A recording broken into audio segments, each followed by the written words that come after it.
Welcome to WNL Sports Weekly. I'm Jeremy Franklin. This week I'll be joined by women's cross country captain Katie Bearup, women's soccer captain Caroline Coppinger, and men's swimmer Nickodem. But we begin with a quick look back at the weekend in Washington and Lee athletics. Both men's and women's cross country won the ODAC championship for the 5th consecutive year. At the conference meet in Salem, the women took the top 3 spots and finished 53 points clear of runner-up Lynchburg, while the men's team also fended off the Hornets to claim the crown. Men's soccer defeated Virginia Wesleyan 2-0 in the ODAC quarterfinals at Watt Field. Football dropped a 36-35 heartbreaker to Randolph-Macon, while field hockey defeated Bridgewater 3-1, and women's soccer fell 3-2 on the road against BC. Volleyball lost 3 close matches at the Emory National Invitational, falling to a pair of top 10 teams in Barry and Emory and losing a 3-2 nail-biter to Birmingham Southern. And riding placed 5th at the UVA Invitational. In the studio with me now is Katie Bearup, senior cross-country captain from Arvada, Colorado. Katie, welcome back to the show. Thank you.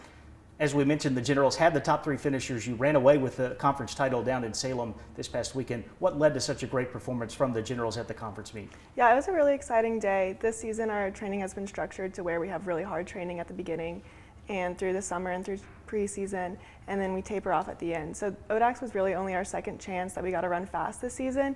And I think there was 24 generals in the meet out of 99 total runners. So it's just a very dominant performance where we have a lot of depth. In addition to the ODAC title, you had some impressive results during the regular season. The team is currently ranked number 20 in the country and number 1 in the region. What have all those factors told you about WNL's potential for the postseason this year? Yeah, it's been a really impressive and pivotal season, and I think we have never been ranked this highly, to my knowledge, in the national or regional polls. So it just shows our potential, and I think there's a great group of women on this team who know the potential that we have and are really directed towards this goal. What's in store for the team over the next week and a half as you prepare for the Southeast Regional? Yeah, we have a couple tune-up workouts, but we don't have anything too crazy. We've already done the work this season, so just focusing on hydrating and eating well and sleeping a lot will be really beneficial at regionals. What would it mean to cap off such a great season with another strong performance at the regional meet? It would be really incredible. We've never been to nationals as a team before, so just having that historic performance would be exciting. And as a senior, I've seen the team miss it by just a little bit for nearly 3 years now. So it would be really exciting. Well, Katie, thank you for joining us. Good luck to the team at the regional meet. Thank you so much. Here with me in the studio is Nickodem, senior swimmer from Jackson, Wisconsin. Jared, welcome to the show. Thank you very much. WNL has opened up the year with a 4-0 record in dual meets. You also won the ODAC relays in October. Give us a progress report on the early part of the year.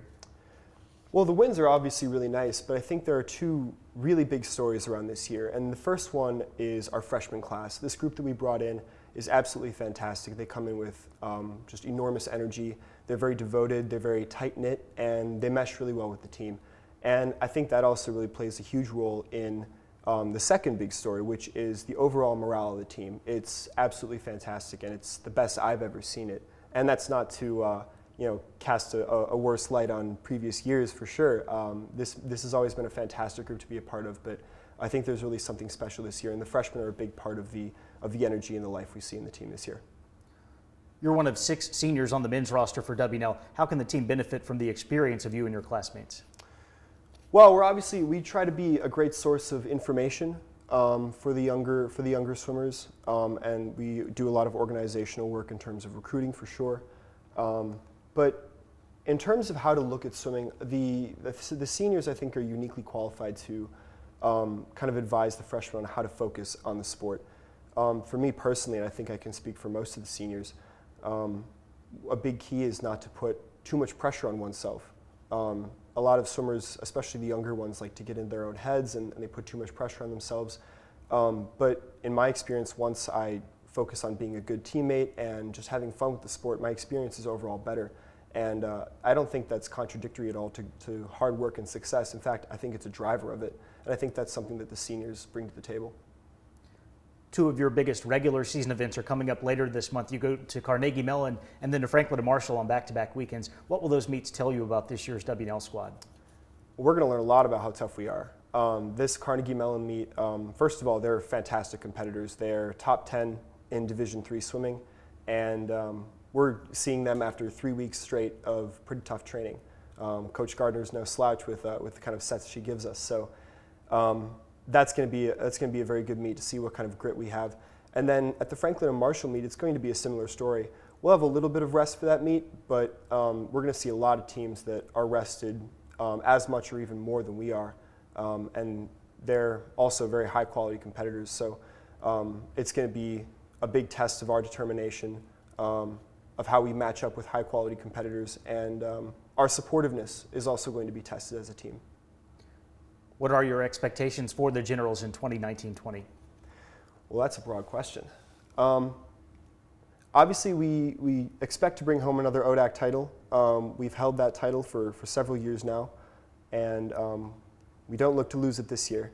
But more than that, I just expect this team to be just a great, supportive, and fun place to be for our swimmers. And we like to see the big results, the big swims, the nationals qualifications. But it's also important to realize that everyone on that swim team matters and matters to each other.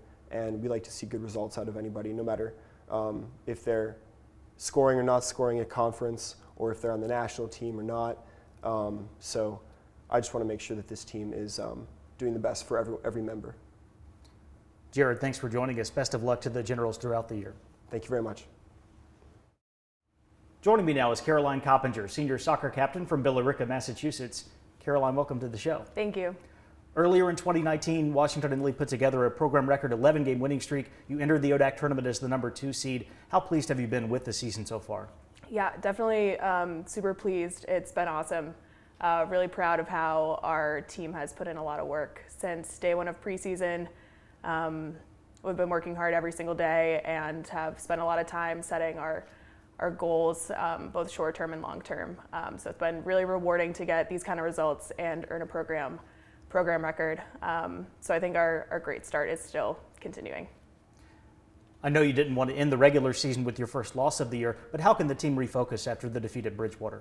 Yeah, so I think all teams have an opportunity to grow from adversity, and the game this Saturday was a wake-up call and also a learning experience for us. It's definitely motivated us for the past 2 practices before today to work harder and push each other. I think that we know we can be a lot better and we keep improving, and I think that everyone's very excited for today. And one of our team mottos has been, it's time to eat, and I think that we're as hungry as ever today. You're one of 4 seniors who's been involved in every ODAC tournament game across the previous 3 seasons, including the Generals' run to the ODAC title back in 2016. How can that postseason experience help you in this year's tournament? Yeah, definitely. I think that it brings confidence and calmness to the team. I think we have a great mix of some veteran experience in big games like this, and also a good mix of some rookie energy and fresh energy. I think it's important that we've had big game experience. We've been here before, we know we can do it, and I think we have great energy to do it again. What are the keys for WNL as you pursue another conference title this week? Yeah, I think it's just playing our game. I think we all know that we have the tools that we need to put it away. It's just winning 3 games, staying mentally tough for 90 minutes, just doing what we've been doing all season. And getting a result today. It starts with today. Caroline, thanks for joining us. Best of luck in the tournament this week. Thank you. Thanks. Here's a look at the upcoming weekend. On Friday evening, men's soccer takes on Roanoke in the ODAC semifinals at Hampton-Sydney, while field hockey will face Shenandoah in the semifinal round at Lynchburg. For the latest on the ODAC fall tournaments, including women's soccer and volleyball, be sure to visit generalsports.com. Football returns home to face Southern Virginia on Saturday afternoon, and 3 winter teams will get their seasons underway on the road this weekend. Wrestling competes at Washington and Jefferson, women's basketball travels to Pfeiffer, and men's hoops tips off against William Peace. For WNL Sports Weekly, I'm Jeremy Franklin. Thanks for watching.